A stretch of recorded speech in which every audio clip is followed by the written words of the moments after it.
यह चतुर्थ भाव से अष्टम भाव होने के कारण आप यहाँ स्पष्ट यहाँ देख रहे हैं कि इनकी माता जी का देहांत इस समय हुआ है। क्या आपको लग्न कुंडली बता रही है इसके बारे में? लग्न कुंडली पे आइए और लग्न कुंडली को देखिए। लग्न कुंडली इसके बारे में आपको बता रही है केतु की दशा। केतु से संबंध किसका बन रहा है? क्योंकि मैंने कल आपसे कहा था एक बात, यदि स्मरण हो तो, कि आप कुछ भी जी यदि सर। देखते हैं तो वो कहीं ना कहीं इंटरलिंक होता है। ठीक है। शनि की 10वीं दृष्टि केतु के ऊपर है। और केतु कौन से भाव का स्वामी है?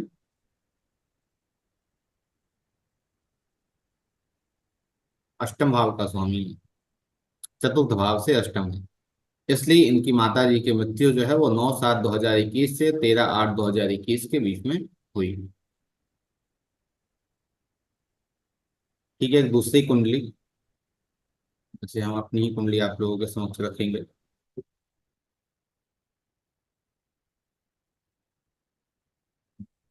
इस कुंडली में देखिए। और D40 में हमारी माता जी का देहांत 23 जुलाई 2016 को हुआ। ठीक है, तो 2016 हम सबसे पहले चले जाते हैं। और एक बात और ध्यान दीजिएगा, आज जिस चार्ट को हम पढ़ेंगे उस पे मूल रूप से हम काम करेंगे प्रत्यंतर दशाओं पे। ठीक है।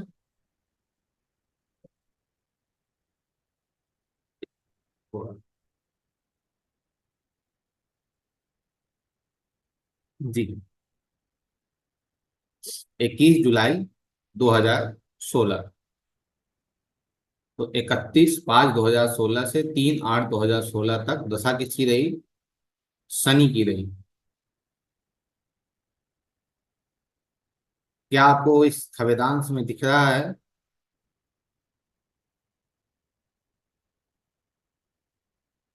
तो सबसे पहले इस कुंडली को हम चतुर्थ भाव को लग्न बना लेते हैं। अब अष्टम भाव से हम देखते हैं कि क्या अष्टम भाव से किसी प्रकार संबंध शनि का बन रहा है या नहीं बन रहा है। शनि का अष्टम से संबंध नहीं बन रहा है, लेकिन और अन्य भावों से बन रहा है। कौन से भावों से बन रहा है? तो शनि का संबंध सप्तम, द्वादश और एकादश, 7वां भाव, 11वां भाव और 12वां भाव, इन भावों से शनि का संबंध हो रहा है। और शनि की जो 10वीं दृष्टि है वो चतुर्थ भाव पे भी जा रही है, जो है स्पष्ट कर रहा है कि मृत्यु का कारण। तो यह तो हम देख रहे हैं माता की मृत्यु के बारे में। तो माँ के कुल के बारे में, माँ के बारे में, अपने ननिहाल के बारे में हम बहुत विस्तार से इस कुंडली को देख के समझ सकते हैं। जैसे आप अपनी माता अर्थात ननिहाल पक्ष के बारे में जानना है, तो चतुर्थ भाव से अर्थात जो है बड़े खविरांश कुंडली का लग्न बना हुआ है उससे दूसरा भाव, जहाँ बुध बैठा है, वहां से आप जान सकते हैं उनके माता पिता के बारे में, उनके परिवार के बारे में। उससे आगे बढ़िएगा तो छोटे भाई बहन के बारे में। उससे आगे बढ़िएगा उनकी माता के बारे में। उससे ठीक आगे बढ़िएगा तो उनकी माँ के शिक्षा के बारे में, माँ की संतति के बारे में। उससे आगे बढ़िएगा तो आप माँ के शत्रु, माँ को रोग ऋण, इन सब के बारे में। और विशेषकर हम अपनी कुंडली की बात करें या फिर और किसी कुंडलियों की हम चर्चा करते हैं, तो अष्टम भाव में यदि राहु केतु आपको दिख रहा हो, माफ कीजिए छठे भाव में आपको राहु केतु दिख रहा हो, तो कहीं ना कहीं माता की मृत्यु जो होती है वो किसी रोग के कारण होती है। ठीक है। जैसे यहाँ देखिए, यहाँ हम चतुर्थ भाव को लग्न बना लिए, अष्टम में शनि राहु केतु आ गए। और अष्टम में शनि राहु केतु आने के कारण आपने अभी जस्ट देखा इनकी दशा में कि भाई 9/7/2021 से 13/8/2021 के बीच में केतु की दशा रही, इस केतु की दशा में इनकी माता जी की मृत्यु हुई। और केतु किस भाव से इंटरलिंक है? 12वें भाव से इंटरलिंक है, एकादश भाव से इंटरलिंक हो रहा है। ठीक है, तो इनकी जो मृत्यु भी हुई है वो हॉस्पिटल में हुई। अन्य किसी और कुंडली पे बात करें तो विशेषकर माँ के कष्ट के बारे में, अपनी माता जी के बारे में आप विशेष अच्छे तरीके से इस कुंडली से जानते हैं।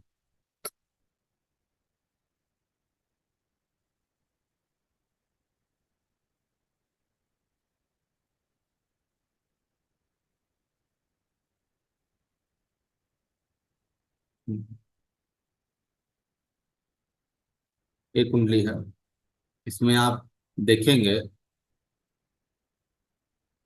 चतुर्थ भाव को हम सबसे पहले लग्न बना लेते हैं। जब चतुर्थ भाव को लग्न बना लिए तो उसके बाद आठवें भाव को मंगल रूल कर रहा है, 12वें भाव को गुरु रूल कर रहे हैं, छठे भाव को बुध रूल कर रहा है। ठीक है, यह कुंडली मुझे स्पष्ट तो ध्यान में नहीं है, लेकिन मेरे पास एक कुंडली आई थी कुछ दिन पहले। इनकी माता जी का लगभग 6 बार ऑपरेशन हो चुका है, 6 या 7 बार इनका ऑपरेशन हो चुका है। पेट का ऑपरेशन हो चुका है और फिर हर्निया का, फिर बाद में ऑपरेशन के लिए तैयारियां चल रही थी। उस वक्त मेरे पास एक कुंडली आई थी। ठीक है, तो इस कुंडली में आप देखेंगे कि अष्टम भाव का स्वामी पंचम भाव में, और उसके साथ ही 12वें भाव का स्वामी यहाँ बैठा है भाग्य स्थान में। तो अभी आपको इंडिकेट कर रहा है, क्योंकि हॉस्पिटल कहाँ गया, आपके भाग्य के पास चला गया। और पांचवा भाव, आठवां भाव कहाँ गया है, तो पंचम भाव में चला गया। तो इस कारण से भी समस्या यहाँ पे हमें दिख रही है। ठीक, तो इस तरीके से आप इस कुंडली से समझते हैं चीजों को और जानते हैं। उसके बाद अब आगे बढ़ते हैं हम खविदांश के बाद। अब खविदांश को कैसे देखना है ये तो क्लियर हो गया, माता के बारे में कैसे जानेंगे ये तो क्लियर हो गया। तो माता के लिए भी इस कुंडली का हम बहुत अच्छा उपयोग कर सकते हैं। इसके बाद हम बढ़ेंगे और समझने का प्रयास करेंगे अच्छे वेदांश के बारे में। जैसे खवेदांश है वैसे ही अक्ष वेदांश है। और अक्ष वेदांश बर्ग कुंडली जो है वो 45 पे आती है, अर्थात एक राशि के 45 टुकड़े करने पे ये सामने निकल कर आती है। इसमें जब हम देखेंगे तो ये किस भाव को लेकर चल रहा है, ये नवम भाव को लेकर चल रहा है। ठीक है, 36 यहाँ तो हो गया, 37, 38, 39, 40, 41, 42, 43, 44, 45, तो ये नवम भाव को लेकर चल रहा है। तो नवम भाव संबंधित अर्थात अपने पिता के बारे में, अपने पिता के कुल के बारे में, अपनी पैतृक संपत्ति के बारे में, अपने पिता की सभी चीजों के बारे में हम इस कुंडली से आकलन कर सकते हैं और जान सकते हैं। ठीक, उसके साथ ही हम यह भी जान सकते हैं इस कुंडली से हम प्रत्यंतर दशा को कैसे यूज करेंगे, या फिर प्रत्यंतर दशा को कैसे हम लेंगे।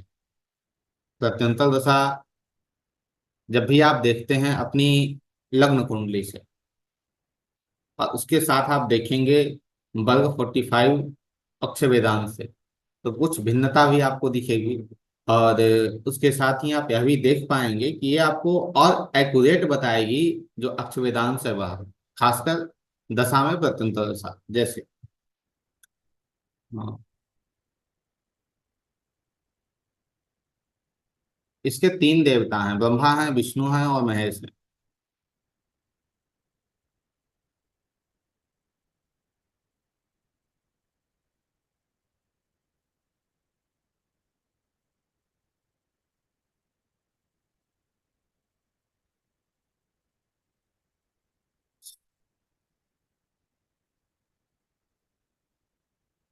तो इस कुंडली को ले लेते हैं।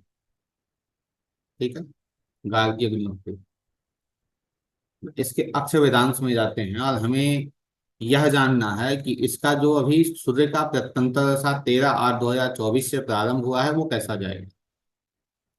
तो लग्न कुंडली हमें यह बता रही है कि लग्न कुंडली में सूर्य जो है वो तीसरे भाव में बैठा है और अष्टम का स्वामी है। तो यह तो कष्टदायक होगा, क्योंकि आठवें का स्वामी तीसरे में गया है।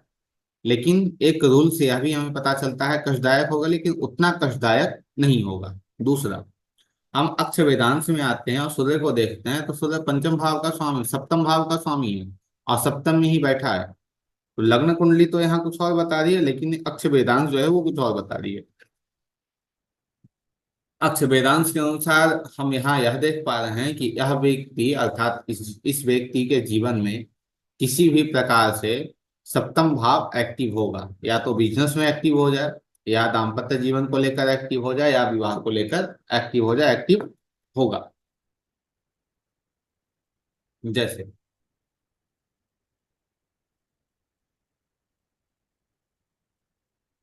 राहुल जी, आपका विवाह कब हुआ है?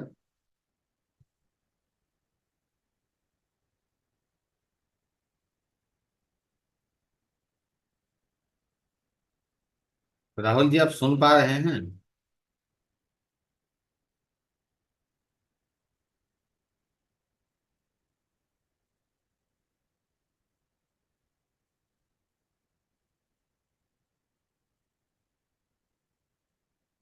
बिल्कुल सर। अप्रैल में 2 साल पहले। बहुत लेट बता रहे हैं सर, क्या बात है, भूल गए थे? अरे नहीं नहीं, नहीं, नहीं,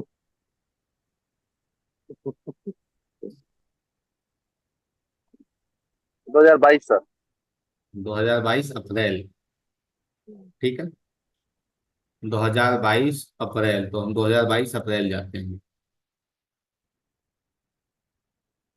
5/4/2022, क्या डेट था?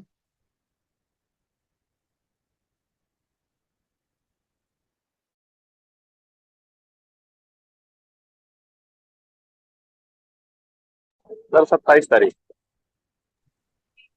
जी, 27 तारीख सर, 27 तारीख। 27 तारीख।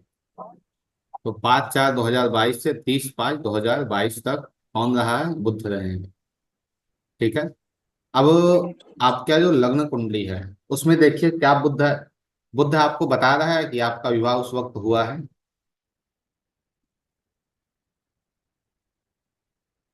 बताइए,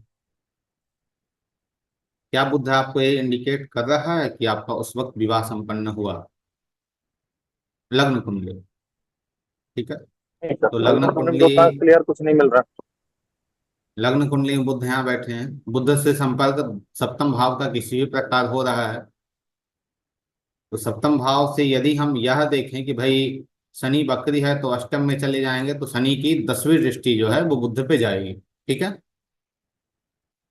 लेकिन अक्ष वेदांश जो है, अर्थात 12/25 जो है, वो स्पष्ट रूप में आपको बता रहा है कि विवाह इस वक्त व्यक्ति का हुआ है। क्यों? क्योंकि बुध किसके साथ बैठा है? मंगल के साथ बैठा है, और दसम भाव में बैठा है। तो यह स्पष्ट आपको कर रहा है कि हाँ, इस व्यक्ति का जो विवाह है वो संपन्न इस वक्त हुआ है, अर्थात इस महीने में। तो विशेष रूप से आप जब प्रत्यंतर दशा को रीड करते हैं, तो इसे देखिए और समझिए, बहुत अच्छे से काम करेगा, और एक ऐसा टूल आपके लिए रहेगा प्रत्यंतर को देखने के लिए कि आप एक्यूरेट किसी को कुछ भी बता सकते हैं, वो बिल्कुल मैच करेगा, वो इधर उधर नहीं हो सकता। जैसे एक दो कुंडली और लेकर समझते हैं। ठीक है।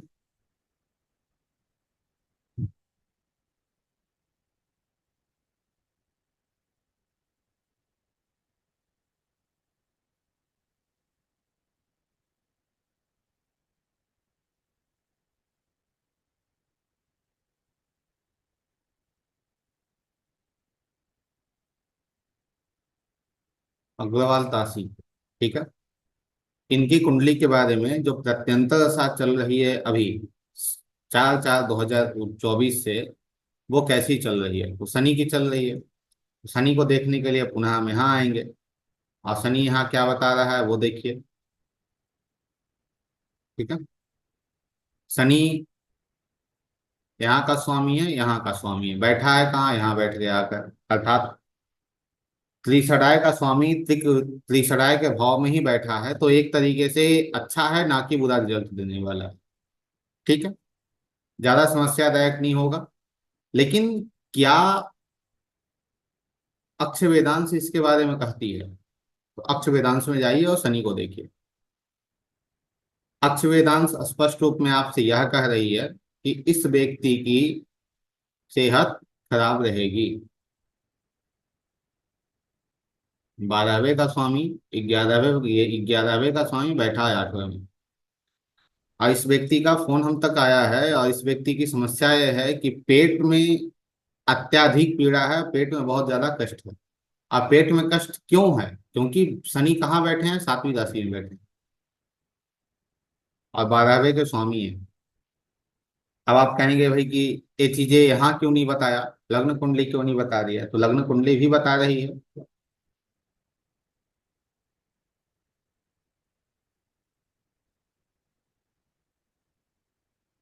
त्रिषणाय का स्वामी है, उसकी दशा चल रही है, तो लग्न कुंडली भी यहाँ पे बता रही है। दूसरा, यहाँ पे मंगल की दृष्टि जा रही है, चौथी दृष्टि शनि के ऊपर जा रही है। और मंगल कहाँ के स्वामी है? अष्टम के स्वामी है, लग्न के भी स्वामी है। तो ये भी स्पष्ट कर रहा है, लेकिन उतना बेहतर स्पष्ट लग्न नहीं कर पा रहा है जितना बेहतर अक्ष वेदांश एक झटके में हमें बता रहा है कि भैया इसकी सेहत जो है वो खराब हो सकती है, समस्या इसके जीवन में रहेगी।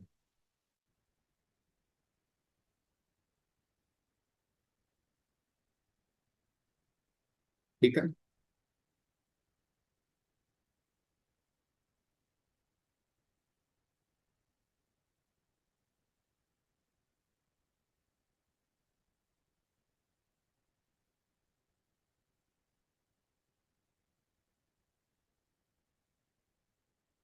तो ये कुंडली है, ठीक है। यह कुंडली बार बार हम तक आती है, और इस कुंडली में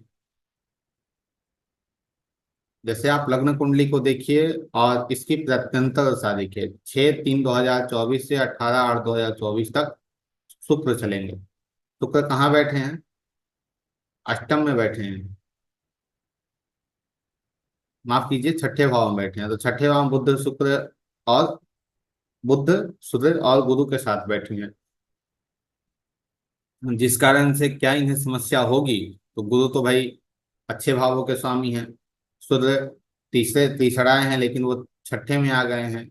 बुद्ध जो हैं वो लग्नेश हैं, समस्या तो यहाँ ज्यादा नहीं मिलना चाहिए। और अक्ष वेदांश में आकर देखते हैं, अक्ष वेदांश में शुक्र कहाँ है? यहाँ बैठे हैं। शुक्र किन भावों को रूल कर रहे हैं? तो दूसरे भाव को रूल कर रहे हैं, 5वें भाव को रूल कर रहे हैं, और दसम भाव को रूल कर रहे हैं। इनके ऊपर दृष्टि किसी की आ रही है? तो शनि की आ रही है।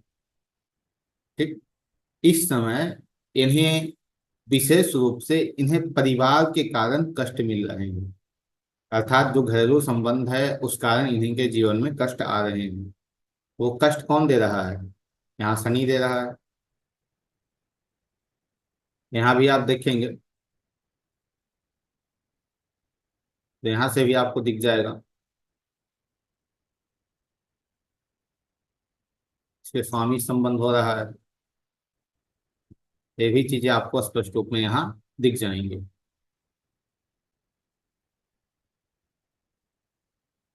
तो कुछ भी देखना है तो प्रत्यंतर में जाकर आप बहुत अच्छे से एक झटके में आप चीजों को देखकर बाहर आ सकते हैं कि हाँ भाई इस व्यक्ति का इस वक्त कैसा चल रहा है, क्या चल रहा है। आपको एक झटके में वो बता देगा। तो प्रत्यंतर के लिए बहुत अच्छा टूल है, बहुत ही अच्छा। एक और कुंडली आपके सामने रखेंगे हम। हम्म। जैसे इनके अभी के समय को ना देखकर एक बार हम विवाह को जाकर देखते हैं, उसके बाद कंफर्म करते हैं क्या ये काम कर रहा है या नहीं कर रहा है। ठीक है। इनका जो विवाह है वो नवंबर के महीने में हुआ है। तो नवंबर के महीने में दशा किसकी रही? 2019 नवंबर के महीने में दशा किसकी रही? गुरु की 29/9/2019 से 17/1/2020 तक। इस कुंडली में गुरु आपको बता रहे हैं,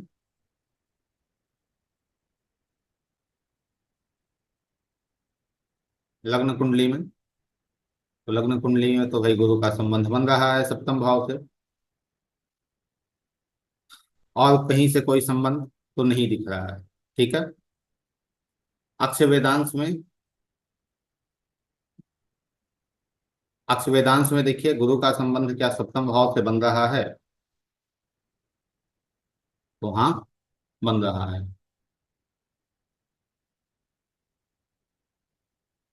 ठीक है। गुरु जो हैं तो इस भाव के स्वामी हो रहे हैं, और ठीक सामने पंचम भाव सप्तम भाव के स्वामी को देख रहे हैं। विवाह संपन्न करा गया। अभी की यदि हम देखते हैं तो अभी आप जाइए और 5/5/2024 से 13/9/2024 तक कौन है? गुरु है। चीजें ठीक चल रही हैं।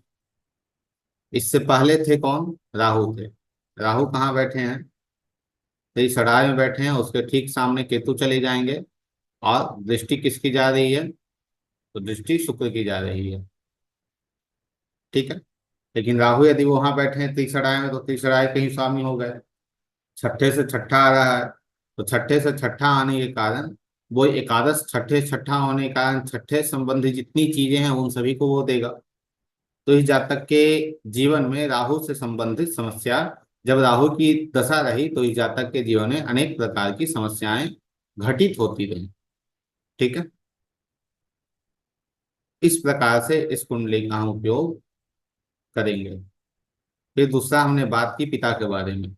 तो पिता के बारे में आप अक्ष वेदांत कुंडली से बहुत अच्छे से जान सकते हैं।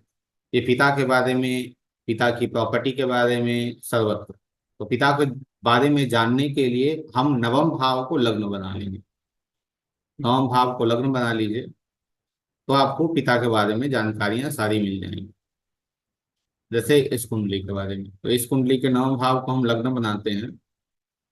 तो लग्न का स्वामी कहाँ गया? नवम भाव में चला गया। तो पिता के बारे में बता रहा है हाईयर एजुकेशन है। उसके बाद अब छठे भाव को देखिए, तो छठे भाव मंगल बैठे हैं। और इस मंगल का संबंध क्या आपको दिख रहा है कि दसम भाव से हो रहा है? छठे भाव में बैठे हुए मंगल का संबंध दसम भाव से दिख रहा है। इनके जो पिताजी हैं वो नौकरी में रहे, नौकरी पेशा में रहे। तो बहुत हद तक जो चीजें हैं अक्ष वेदांत आपको बता देती है। ठीक है। श्रद्धा जी, आपका विवाह कब संपन्न हुआ है, एक बार बताइएगा हमें। 18 अप्रैल 2016। 18 अप्रैल 2016।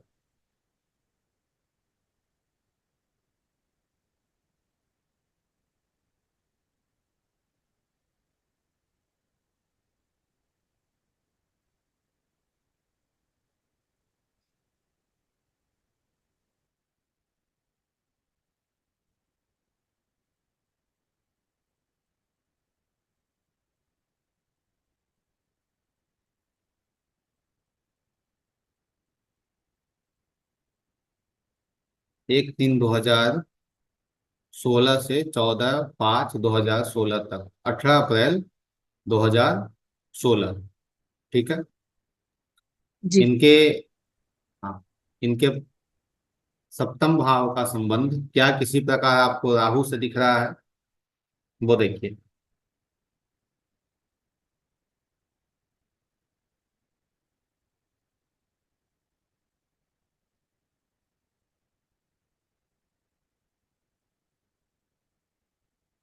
डिस्पोजिटरशिप आपने जब पढ़ा था तो आपको वो स्मरण होगा।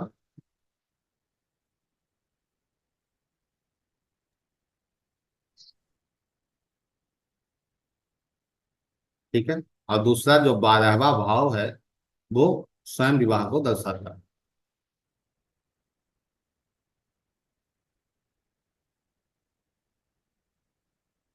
इस कुंडली पे आज हम विशेष चर्चा तो नहीं कर पाएंगे। कोई प्रश्न यदि आप लोगों का है अक्ष वेदांश को लेकर तो बताइए।